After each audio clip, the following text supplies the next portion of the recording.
আসসালামু আলাইকুম। আমাদের এই চ্যানেলটার মূল উদ্দেশ্যই কিন্তু ডিপ্লোমা ইঞ্জিনিয়ারদের পড়াশোনা আর কেরিয়ার গড়তে সাহায্য করা। তো এই যাত্রায় আমাদের পাশে থাকতে চ্যানেলটা এখনই সাবস্ক্রাইব করে ফেলুন, কেমন? আজকে আমরা পুরো বিষয়টা জানব শাকিল আহমেদের একদম বাস্তব একটা অভিজ্ঞতার ভেতর দিয়ে। তিনি কিন্তু power grid company of Bangladesh মানে পিজিসিবিতে উপসহকারী প্রকৌশলী হিসাবে সুপারিশ পেয়েছেন। চলুন সরাসরি তার ভাইভা বোর্ডের সেই অভিজ্ঞতা থেকে জেনে নিই সাফল্যের আসল কৌশলটা কী ছিল। তো ভাইভা বোর্ডে শাকিল আহমেদকে যে প্রথম প্রশ্নটা করা হয়েছিল সেটা ছিল পিজিসিবির কাজ নিয়ে, আর ঠিক এখান থেকে কিন্তু শুরু হয়েছিল আসল চ্যালেঞ্জ। আচ্ছা, পিজিসিবির কাজটা আসলে কি? দেখুন, power grid company of Bangladesh এটাই কিন্তু আমাদের দেশের একমাত্র বিদ্যুৎ সঞ্চালন সংস্থা। এর প্রধান কাজ হল পাওয়ার প্ল্যান্টগুলো থেকে বিদ্যুৎ নিয়ে সেটাকে হাই ভোল্টেজে, যেমন ধরুন 230 বা 400 কিলোভোল্টে সারা দেশে ছড়িয়ে দেওয়া। শুধু তাই না, পুরো ন্যাশনাল গ্রিড চালানো, লোড আর জেনারেশনের মধ্যে ব্যালেন্স রাখা, এমনকি অন্য দেশের সাথে বিদ্যুৎ আনা নেওয়া, এই সব বড় বড় দায়িত্ব কিন্তু পিজিসিবি সামলায়।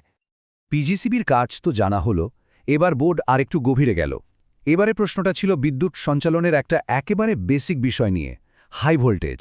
চলুন দেখি চ্যালেঞ্জটা ঠিক কী ছিল। শাকিল আহমেদকে একদম সরাসরি প্রশ্ন করা হয়েছিল, এই যে হাই ভোল্টেজ এটা কারা তৈরি করে আর কোন যন্ত্র দিয়েই বা করে? এটা কিন্তু খুবই গুরুত্বপূর্ণ একটা টেকনিক্যাল প্রশ্ন, তাই না?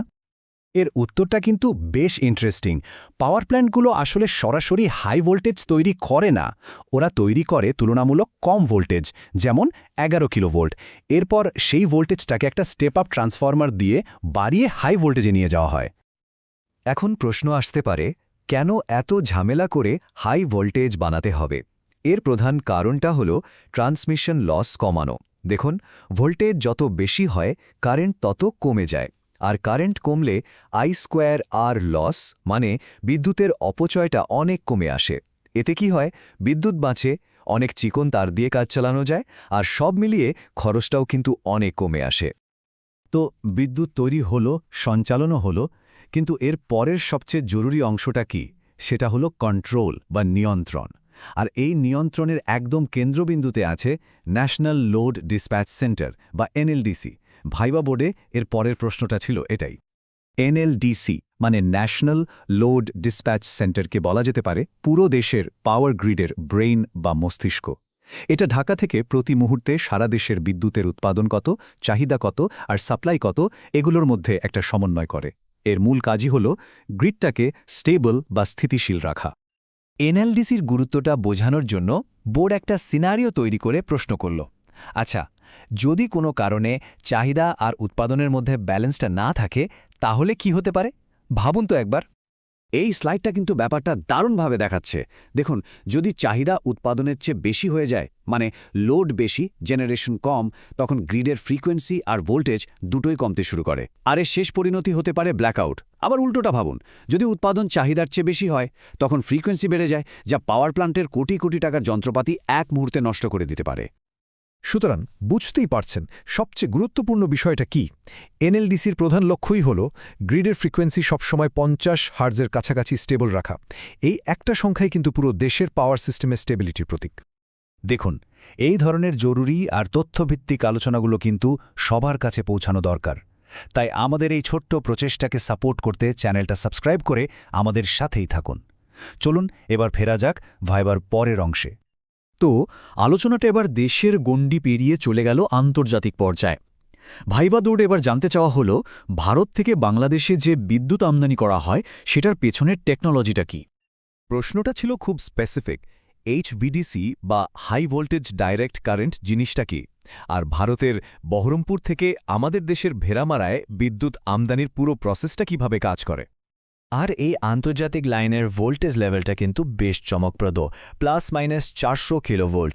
এটা কিন্তু সাধারণ এসি লাইন থেকে একদম আলাদা। আসলে এটা একটা হাই ভোল্টেজ ডাইরেক্ট কারেন্ট বা ডিসি লাইন। প্রসেসটা খুব সহজ করে বললে 3টা ধাপে হয়। প্রথমত, ভারতের বহরমপুরে এসি বিদ্যুৎকে ডিসিতে কনভার্ট করা হয়। এরপর সেই +-400 কেভি ডিসি পাওয়ার একটা স্পেশাল লাইনের মাধ্যমে প্রায় 113 কিলোমিটার পথ পাড়ি দিয়ে বাংলাদেশে আসে। আর সবশেষে ভেড়ামারা সাবস্টেশনে এসে ওই ডিসি বিদ্যুৎকে আবার এসিতে কনভার্ট করে আমাদের ন্যাশনাল গ্রিডের সাথে মিলিয়ে দেওয়া হয়। ভাইবার প্রায় শেষের দিকে আলোচনাটা চলে গেল আরও আধুনিক আর গ্লোবাল একটা টপিকে, প্রশ্ন করা হলো ক্লিন এনার্জি এবং জাতিসংঘের টেকসই উন্নয়ন লক্ষ্যমাত্রা বা এসডিজি নিয়ে। এই দুটো শব্দ আমরা প্রায় গুলিয়ে ফেলি, তাই না? ক্লিন এনার্জি মানে হলো সেই শক্তি যা পরিবেশে দূষণ ছড়ায় না, মানে কার্বন নিঃসরণ করে না। আর রিনিউয়েবল বা নবায়নযোগ্য শক্তি হল যা এমন প্রাকৃতিক উৎস থেকে আসে যা কখনো ফুরিয়ে যায় না, যেমন ধরুন সৌরশক্তি বা বায়ু শক্তি। এবার বোর্ড শাকিল আহমেদের কনসেপ্ট কতটা ক্লিয়ার সেটা দেখার জন্য একটা দারুণ প্রশ্ন করল।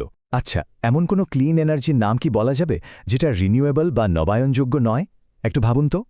সঠিক উত্তরটা হল নিউক্লিয়ার এনার্জি বা পারমাণবিক শক্তি। এটা ক্লিন কারণ এটা কোনো কার্বন ডাইঅক্সাইড তৈরি করে না, কিন্তু এটা নবায়নযোগ্য নয় কারণ এর জ্বালানি যে ইউরেনিয়াম সেটা কিন্তু প্রকৃতিতে সীমিত। সবশেষে প্রশ্ন আসলো এসডিজি নিয়ে। এসডিজি 7 এর মূল লক্ষ্যটাই হল 2030 সালের মধ্যে সবার জন্য সাশ্রয়ী আর পরিচ্ছন্ন জ্বালানি নিশ্চিত করা। পিজিসিবির মতো প্রতিষ্ঠানগুলো যে নিরবিচ্ছিন্ন আর নির্ভরযোগ্য বিদ্যুৎ দিচ্ছে, এটা কিন্তু এই গ্লোবাল লক্ষ্য অর্জনে সরাসরি সাহায্য করছে। তো শাকিল আহমেদের এই পুরো অভিজ্ঞতা থেকে আমরা শুধু টেকনিক্যাল জ্ঞানই পেলাম না, ভাইভা বোর্ডে সফল হওয়ার জন্য একটা পরিষ্কার স্ট্র্যাটেজিও কিন্তু পেয়ে গেলাম। চলুন এক নজরে দেখে নিই মূল শিক্ষাগুলো কি কি। তাহলে ভাইভাতে সফল হতে হলে কয়েকটা দিকে খুব ভালো করে নজর দিতে হবে। প্রথমত, আপনার টেকনিক্যাল বেসিক একদম ক্লিয়ার থাকতে হবে। দ্বিতীয়ত, যে কোম্পানিতে ভাইভা দিচ্ছেন, যেমন এখানে পিজিসিবি, তার কাজ সম্পর্কে পরিষ্কার ধারণা রাখতে হবে। তৃতীয়ত, এই সেক্টরে রিসেন্ট কি হচ্ছে সে ব্যাপারে আপডেট থাকতে হবে। আর সবকিছুর ওপরে খুব পরিষ্কার আর আত্মবিশ্বাসের সাথে কথা বলতে হবে। আর হ্যাঁ, সালাম দেওয়া বা অনুমতি নেওয়ার মতো পেশাদার আচরণগুলোও কিন্তু খুব জরুরি। আশা করি আজকের এই আলোচনা আপনাদের প্রস্তুতিতে অনেক সাহায্য করবে। আমাদের সাথে থেকে নতুন কিছু শিখুন আর নিজের স্বপ্নের কেরিয়ার গড়ার পথে এগিয়ে যান। আমাদের এই যাত্রায় সঙ্গী হতে চ্যানেলটা অবশ্যই সাবস্ক্রাইব করবেন। আসসালামু আলাইকুম, আল্লাহ হাফেজ।